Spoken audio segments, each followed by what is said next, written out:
Hello, hello.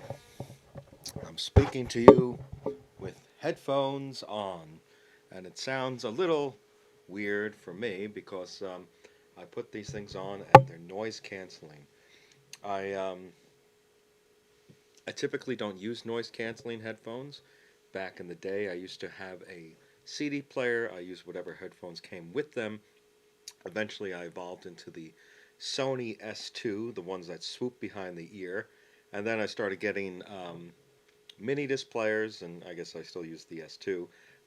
Then I got iPods, which came with the earbuds, and they were also what was sold with the original iPhones. And then I had a pair of Sennheisers over the ear ones, but I didn't really use them that much. Um, that was when I was like 18 or something. Then I got a MacBook, and I went into the Apple Store and I got some Audio Technicas, and they were noise canceling. And this was when it still wasn't fashionable to wear over the ear headphones. Like the only time you might see these are like on an airplane if you're using some sort of Bose Quiet Comfort. But to just go around town wearing noise canceling headphones would be kind of odd. And eventually Beats by Dre came out, and I started wearing those, and they were so bassy. They had like hepatic feedback, and eventually I started my quest for a better sounding headphone. I went through Shores, I went through Bayer Dynamics, I went through other versions of Beats, Beats by Getta, Beats Pro. Um, Eventually, I landed on some Ultrasone 990s, I believe, and the problem with those, the ear cup kept falling off. But this was a big change in the way I listen to music because the Beats headphones, the ones that were noise canceling, created a detachment from the environment where you can't hear what's going on around you, and it would elevate blood pressure. So I had a simultaneous genius where I thought, gee, is this, creating some sort of symptoms of like depression? And I looked to see if there was any research on the topic, and that year, CSU, Colorado State University, was doing research on how closed ear headphones could mimic signs of depression by elevating blood pressure. And what had happened was with the open eared headphones, that went away. And as soon as I started that, so did some of my symptoms of, you know, just because, it's actually something that I might want because I used to watch the British Orchestra or something play Hero of the Day or something with it was San Francisco Symphony Orchestra. Hold on, I accidentally playing over like the 9/11 thing, and you get teary eyed. I would also get teary eyed, watching American Idol, listening to their sob stories. Oh, here's a homeless person. They got to support six kids. Their wife died and stuff. These people who come on American Idol, you get teary eyed, and it was seen as a symptom of sleep deprivation. So the open-eared headphones seem to cure that. And but I did have, I believe, one more pair of closed-ear headphones. Those are the V Modas, which are probably the most durable ones. They were good sounding, good looking, and I forget which one it was, LP2s or the crossfades. It was the bigger one. There's a smaller one. I think those are the LP2s. I could be wrong. It's been a while since I those can be daisy chained. Daisy chained. That was the benefit of having Beats Pro and V Modas. I was able to record the desktop audio on my MacBook Pro because when I was doing QuickTime recordings of my screen, um, there was no way to capture the audio through just like the desktop. So I used some sort of Playtronics USB headphone jack that had an auxiliary um, in and out, and I would use that to daisy chain the headphones, one going through the in, one going through the out. That way I could use the headphones to record the desktop audio, and I could also record the screen. That was great for like recording Skype and whatnot. Um, so eventually, um, I got Bayer Dynamics and some Audio Technica. Was it like AT50s or something? The white ones, the Audio Technicas sound different. They broke, so they they didn't last as long as the Beyerdynamics. I don't know if the Beyerdynamics exist anymore. I'm talking about in my home. I'm sure I've seen Ninja, right? Is that his name? The the Fortnite streamer. I've seen him use them. I didn't get them because he wears them. I got them because they're open ear, comfortable headphones. I had tried them in the past. I think different versions. There's like 900 series and 700 series. Um, but the thing is, a lot of them were corded. So now a lot of headphones I look into now are Bluetooth. And I guess some popular ones are the Sonys. Then there's Sonos ones. Um, there are Bose. I probably should have went with Bose. Those are probably I have some Bose like earbuds which are superior to Beats Power Beats or whatever.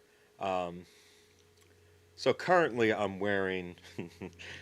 currently wearing a pair of Apple AirPods Max, which was purchased basically because of aesthetics and also the feature where I can just bump them into any Apple device I have, and it will connect to them as long as they're on the same iTunes account or iCloud account. That was an issue where um, so I saw them appear on this desktop that I'm currently using. This They won't connect to these because it's on a different iCloud account, and I saw it appear under a Gmail account, joymatt@gmail.com. That email's defunct. I haven't used that since 2016. I deleted it due to it got breached in some sort of Adobe hack or something, and I deleted the email. So, anyway, this video is about this girl. She created a machine that affects her gravity. She has an emotive EEG. I have one as well. I couldn't get mine to work. She gets hers to control Halo and stuff. But, and that they do, they pair it with the software. So I thought, she was just able to use the software. But it looks like she's gone beyond, and she has something that she puts on her head that can affect gravity. And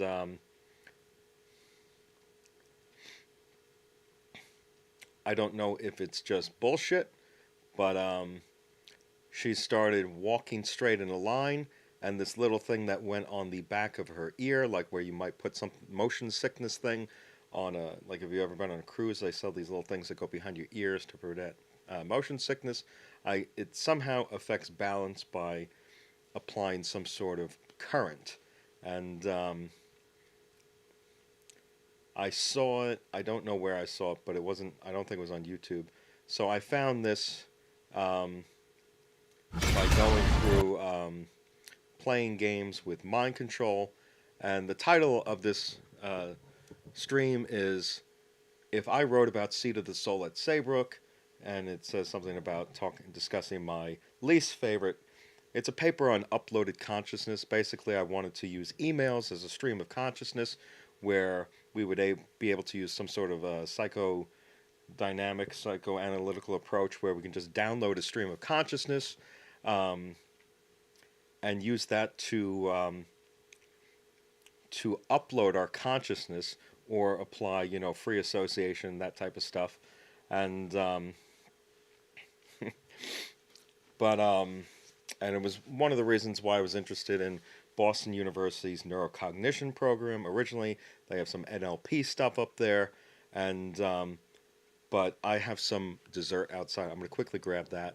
Um, but what I wanted to say basically, like, there was a paper I wanted to write where I wanted to hypothesize. It was more research based, and like, so since I wasn't able to conduct my own research, I had to rely on what's out there. So the hypothesis was that things like narcolepsy and um, some sleep aids, things that make you sleepwalk, it's basically a temporary detachment of the neocortex from lower brain function, limbic system, motor control, and whatnot, where temporarily there could be a hijacking of the seat of the soul, because how are our emotions, how are we directed when we sleepwalk and stuff, and it's too theoretical for me to write about. I did mention to the professor, I said, like, can I discuss this stuff, And but from what I read in Goodman and Gilman and stuff about Ambien, they say it doesn't cause any short-term memory loss. That contradicts my qualitative experience, where I had short-term memory loss. Like there was a period of time where I was recording my sleep to check on my behaviors, because if I took Ambien at 10:30, the time from 10:30 to 11:30 might be forgotten the next day. And I had some episodes of sleepwalking where I raided the fridge. There was an episode where I was in my apartment in Ronkonkoma and there was mashed potatoes all over the place, and I don't remember eating mashed potatoes. And so I want to know, like, that's the emotive EEG software. I have it actually. If I go to my full screen here, you will see McWater. Uh, Here is the emotive launcher. The reason why I purchased this desktop is because they had Bluetooth 5.0, and I thought potentially a newer Bluetooth would accommodate um, a potentially more bandwidth associated with EGs. I wasn't sure, was the how much that information was. I'm gonna get that dessert because I think there's some ice cream. I got some. I ordered brownies from like three different restaurants. It's Shelby's birthday month. I meant to get her some doggy ice cream, but the doggy custard place was closed. So I just took the headphones off, and it's night and day.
I got a little cheesecake by Junior's.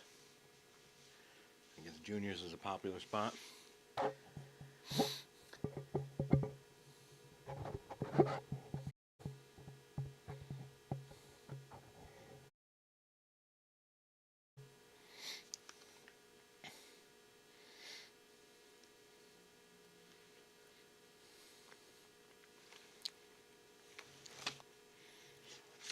I ordered milk from Wegmans. I ordered cheesecake from Wonder.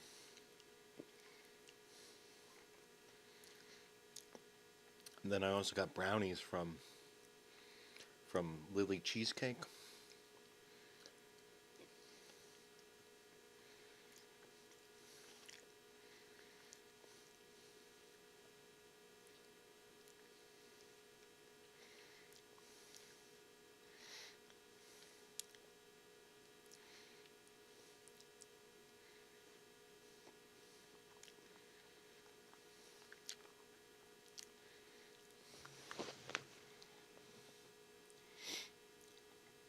So Goodman and Gilman is a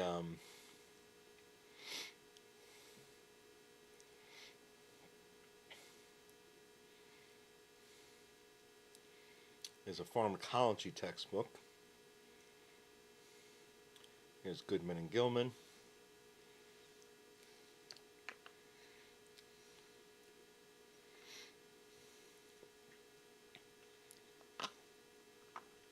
Might have information on alcohol-induced cardiomyopathy and catecholamine surge-induced cardiomyopathy,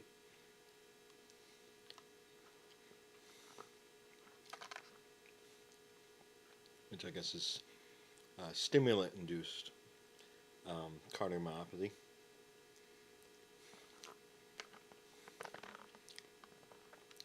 It's so obvious.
It says that benzos impair cognitive performance and memory, um,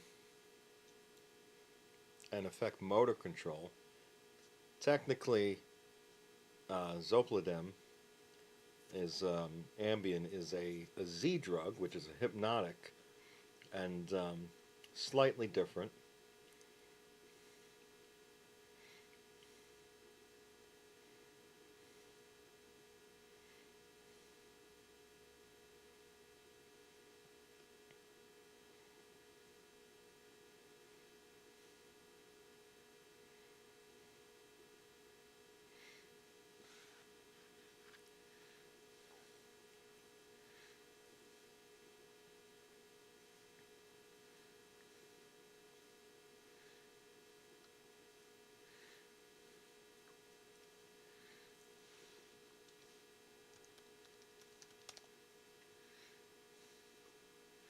Not sure why.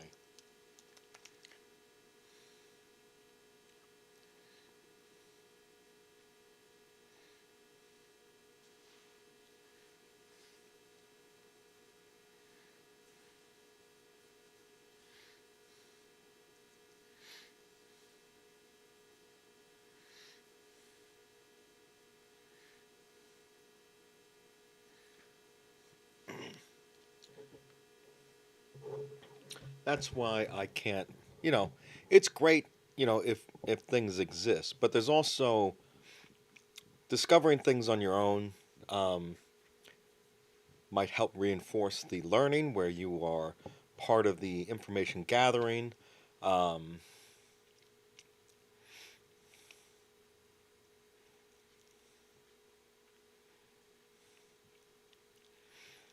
so my writing evolved from when I first started graduate writing. Some of it was I don't like my early work a lot. um,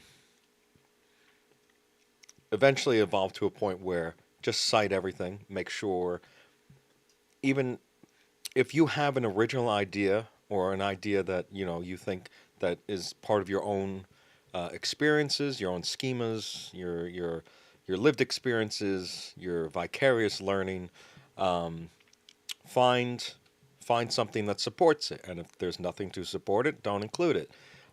For the most part, the things I everything basically was supported by literature, and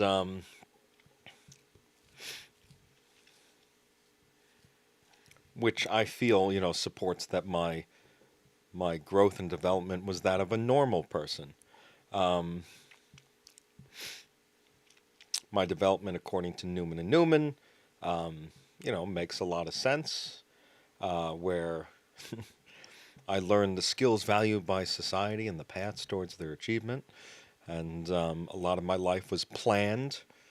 Um, you know, at an early age, where I was planning to complete certain milestones and then have marriage and children at certain ages, and I guess there were some things I didn't that were beyond my control.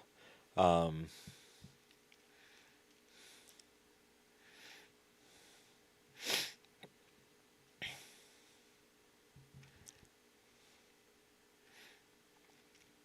but there was a desire for generativity. There was a desire to do my own research, and when I was preparing for further education beyond a bachelor's, it was always preparation for medicine, where I felt I would just sit in a lecture hall and listen to content, and then work, do cadavers and work in laboratories and stuff. Um, and I was somewhat familiar with that lifestyle of a student. For graduate school, I wasn't all too familiar with that. My understanding of a PhD was you had to write this paper called a thesis, which would be 200 pages, and then you would have to do research. You would do grunt work you would be a graduate student doing grunt work for a PhD. You would be grabbing coffee and you would be actively engaged in some form of research. And you would actually be paid to be a student. You would get a stipend or whatever. And so you wouldn't have to pay for graduate education. You might have to pay for a master's, but a PhD, you're getting paid to be a PhD student. And when I started applying to graduate school, part of my delay in um, pursuing graduate school, I had some unresolved sleep issues that I wanted to take care of. I had chronic insomnia. I also had obstructive sleep apnea. I had surgery to correct the obstructive sleep apnea. I still have insomnia from time to time, and but it's less of an issue with irregular schedules where I don't have to be up for a 10 o'clock class. There's really no consequence, and I can um, get sleep when I'm tired. Um, but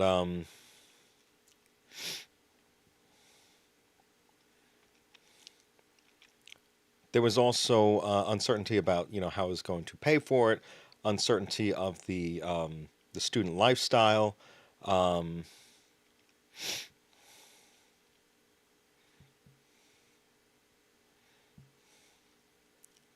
What else was I going to say? Um, Now I lost my train of thought, and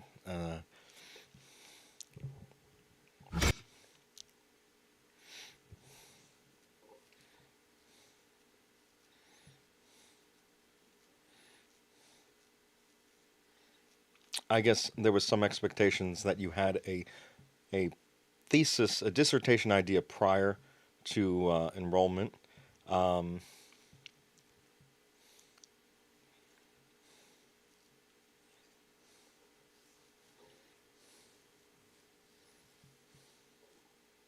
I forget the other thing now, and that's gonna be bothering me because that's I you know I mentioned the unresolved sleep issues, but that wasn't the thing I wanted to address. And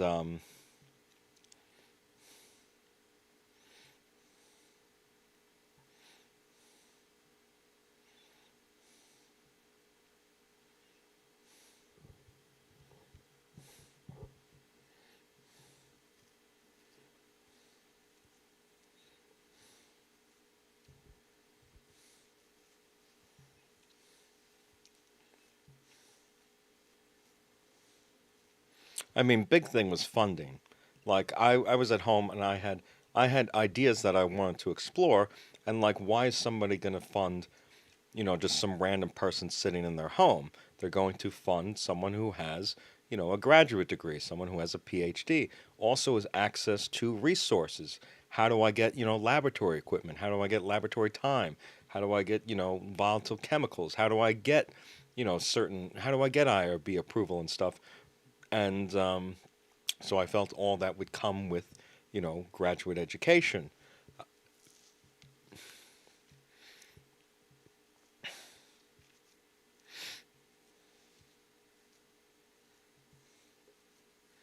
So I have a bachelor's in biology and chemistry, and I have also studied health law at a graduate level at the Seton Hall School of Law, and I have clinical psychology at a graduate level, and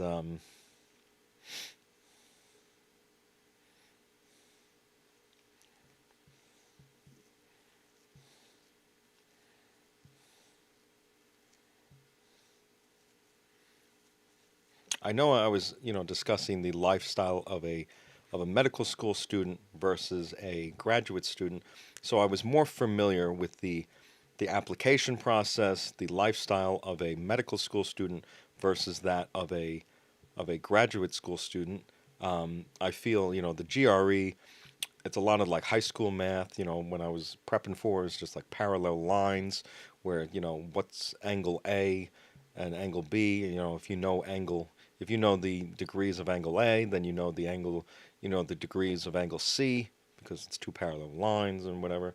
And you know that a straight line is 180 degrees, and you know, um, a right triangle is 90 degrees and stuff. And there was some absolute value stuff that the test prep companies are like, just use plug and play. And I was able to use algebra from memory from high school, and it was more effective than using the plug and play method. That doesn't mean I was opposed to using plug and play. Sometimes you have to do that, and and then the reading was similar, I guess, to that of the SAT. The LSAT and MCAT are ones where it's verbal comprehension.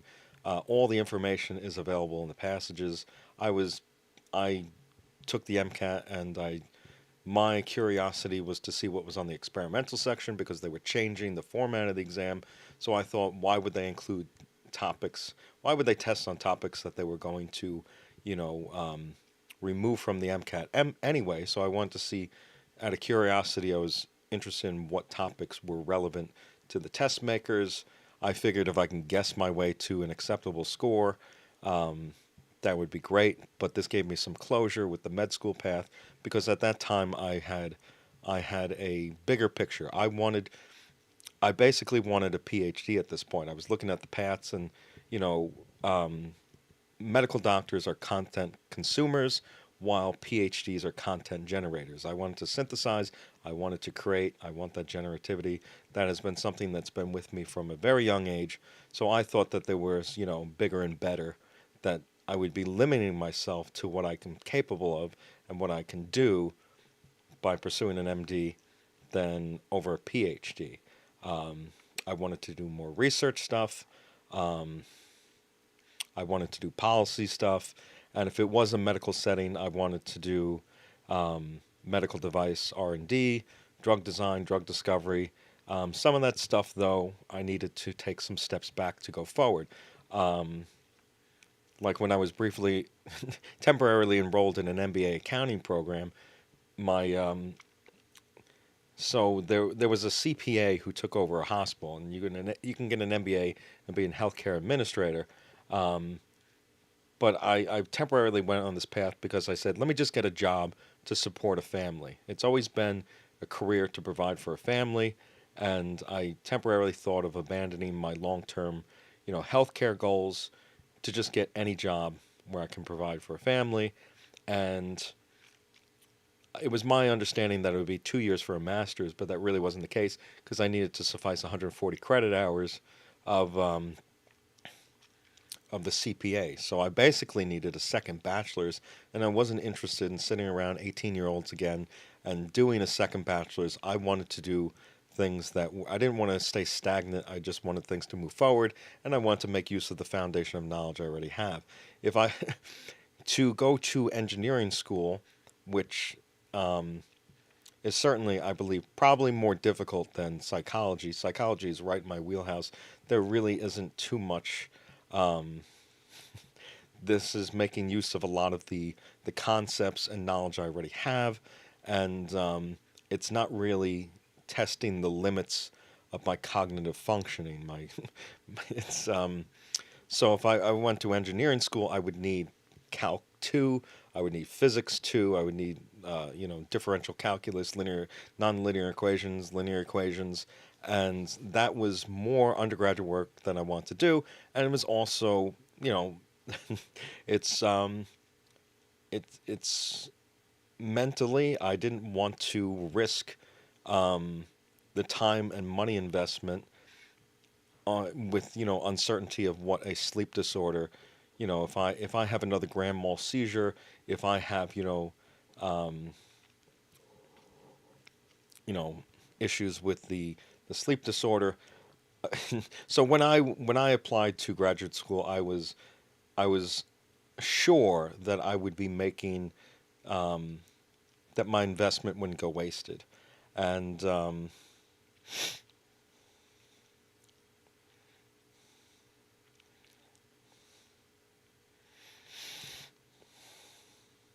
course, right now I have to challenge Seton Hall for dismissing me over vague allegations of sexual misconduct, which I I think there's some sort of other reason for dismissal. Um, you need to compartmentalize. You can't expect me. When my sister graduated with a psychology degree and started going for her master's in psychology, we went to see The Social Network, and she said, "Gee, that Mark Zuckerberg, he has autism," and it made me self-conscious as to like, when are you going to turn the switch off? When are you going to stop diagnosing people in person? Just go see the movie. Just go watch the movie, and don't assess somebody. Don't don't size somebody up. Just observe. Your role right now is to be a a moviegoer. You're going to sit there and enjoy the cinema. When you're in a office that deals with, autistic individuals or students or counseling settings, now you are the role of a diagnostician, and you can diagnose and assess, and that's your job. But I don't want to be sitting in public and have you one of the reasons why when she was going for her graduate degree, she wanted to do an assessment on me. I said, Al, actually, I didn't say this to her. At that time, I was grieving, and I didn't want her to incorrectly identify grief for some sort of condition.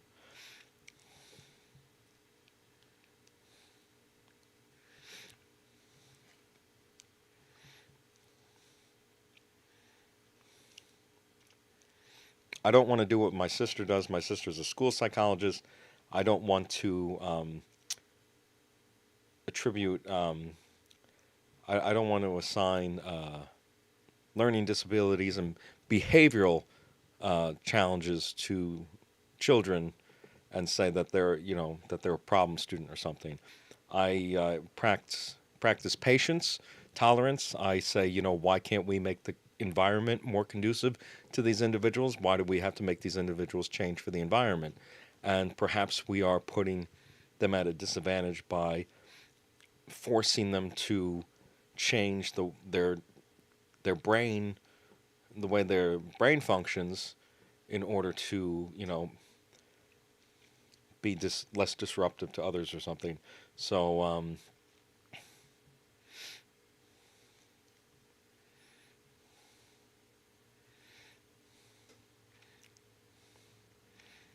I have a non-pathologizing approach that's heavily centered on my intentions of treating individuals of trauma and tragedy. Um,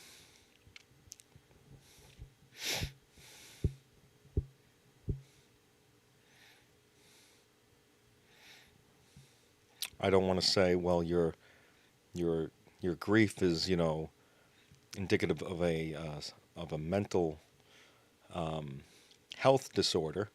Um, you're grieving. That's a normal process, and depending on the attachment, it might take more or less time. Depending on your support group, it might take more or less time, and depending on your experiences, perhaps this is your first encounter with death, and perhaps you're jaded. Reading Sapolsky, he says, healthcare workers are trained to have some sort of empathetic distancing, and not to sound, my father, when he gave a eulogy for his father, my grandfather's, death, I felt my father was very cool, calm, and collective, but he was so, I felt he was so unmoved by his father's death that it made it hard for me to grieve because I was afraid to show emotion, and the thought that crept into my mind was, my father has experienced more death, or potentially as part of his his medical school training, as part of his medical school training, he was desensitized to death and trauma. He was given that empathetic distancing. He was more cold, and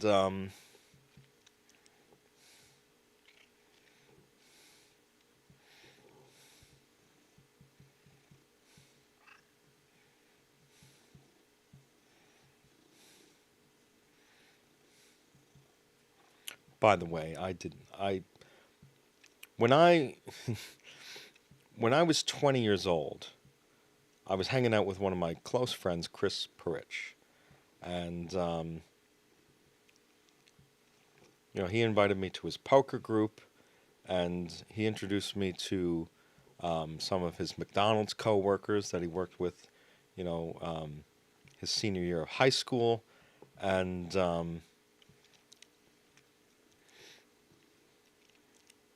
I didn't discuss I didn't discuss the death of my grandfather with them, and I didn't discuss my education with them, and I was in the process of grieving, and I was introduced to a person who had MS, and I didn't want to undermine his experience, or kind of show him up. Oh, you're feeling this way. Well, I'm feeling this way too.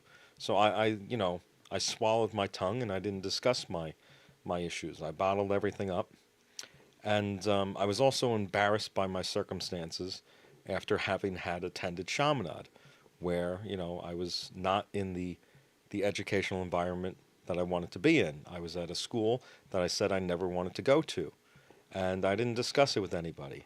So I discuss a lot of these things now as a preservation of sense of self, and due to my coma experience. Um,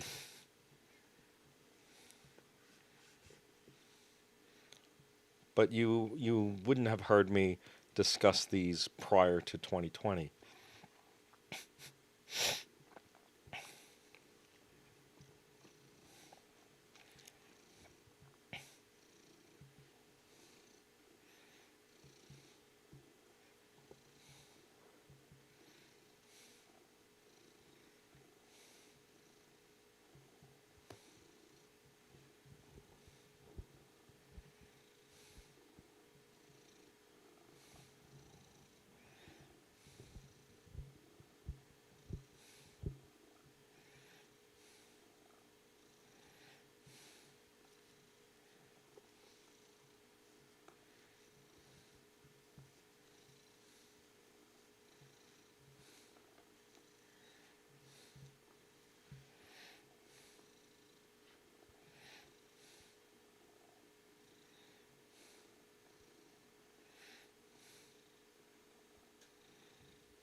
I was happy where I was at Saybrook. Um,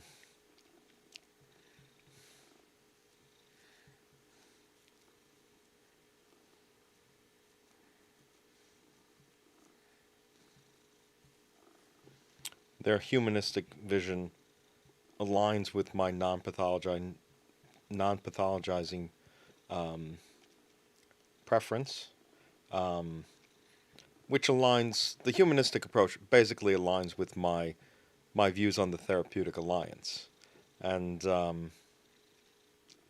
trying to see the world through the lens of the client and trying to make the environment comfortable and trying to project warmth, being genuine, authentic, instilling confidence in my client based on my credentials. But my only concern was being too passive, where I wanted to, do something for my client. And my thought process has really been derailed here by forgetting what I was going to say in terms of my application to graduate school. What was the delay?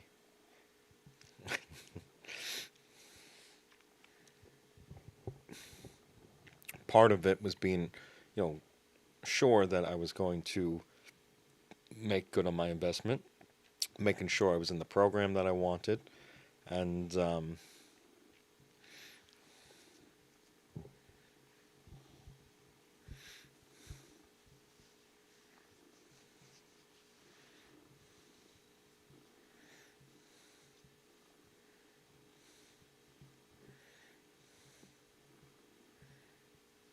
just sating, quenching my thirst for knowledge, where I felt scammed. I felt unsatisfied by my undergraduate education, where I had budgeted my time, where everything leading up to college was preparation to apply and get in, and I prepared for this time to have a curriculum heavy in coding and math, and I also want to learn sign language. It was never meant to be for the sole purpose of applying to medical school, but medical school was the only career I was really considering that required bachelor's for, as part of the pursuit, as part of the application process, as part of the educational training. And other things I was interested in were like sports journalism and hotel and restaurant management. And so, due to the liberal arts curriculum, I was, and my stating that I had interest in medical school, I became a pre med biology major by default. And I never got to learn coding. So after I graduated, I felt behind the eight ball where I feel I didn't have any work related skills. Where entering the job market, if I wanted a job, I might have to learn how to code. And now I'm doing it on my time. And I was, envious of some of my associates, acquaintances who seemed to be catching up on biology without having the stress of getting a biology degree. A biology textbook is very daunting. Looking at those little pathways and stuff. The first time I saw like a electron transport chain and stuff, with all the complexes, and it's got a bunch of sodium on one side and or hydrogens. It's got a bunch of hydrogens and stuff on one side and stuff. It just it looked very daunting, and the how thick these textbooks were a deterrent. Those diagrams were a deterrent. Nowadays they have all these videos and stuff, and it makes the learning much more easier. Um, and it's also much less stress where you can go at your own pace. These people now have an income from their computer science degree, and in their spare time they can learn different topics. And I feel that when I graduated, there were things that I wanted to do, but they were counterproductive to the things my goals.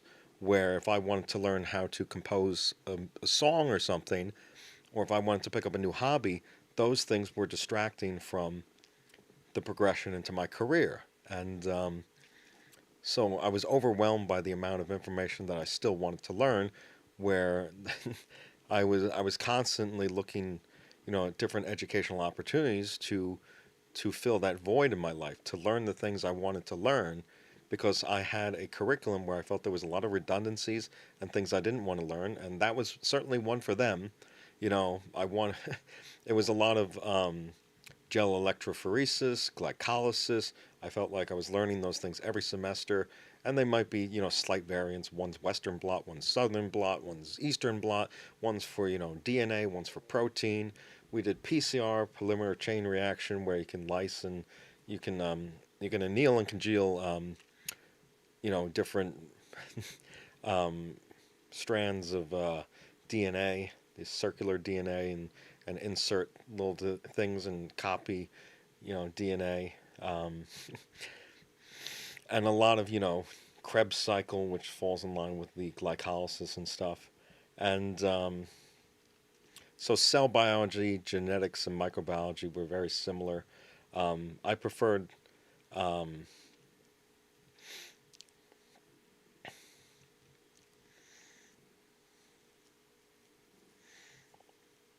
I almost consider like I consider medicine, I guess, a different discipline. I had an interest in science, but I wanted to be an expert in physiology, and I had an interest in chemistry, and I was learning biology at a molecular level, and it just didn't hold my interest. And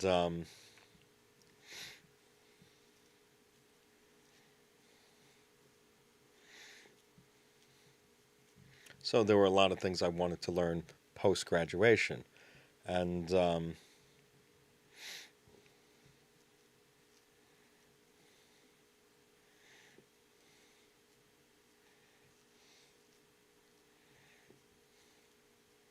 I never even took anatomy. You know, took physiology, but there wasn't just a gross anatomy course.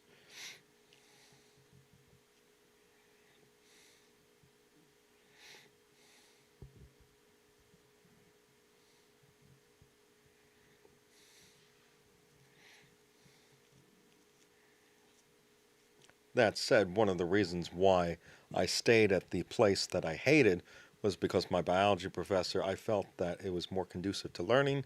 I felt that, I felt the professors, I told the guy, I said, I felt your biology department is superior to that of Dickinson. And it was, basically his teaching style. And I remember, clavicle. I remember studying, the human skeleton system where he calls up, and we had to identify different bones on the little skeleton in the laboratory, and I felt much more engaged. I was taking night classes. Potentially, I could stay awake more. And I felt that long term, this the school would be beneficial to my learning, and but I regret it. I'm filled with regret. I wish I would have returned because if my bachelor's degree is going to be worthless anyway, I would have rather had would have rather been surrounded by my friends and be in the place that I chose to be at, and graduated from a school that I wasn't embarrassed to even mention its name. You know.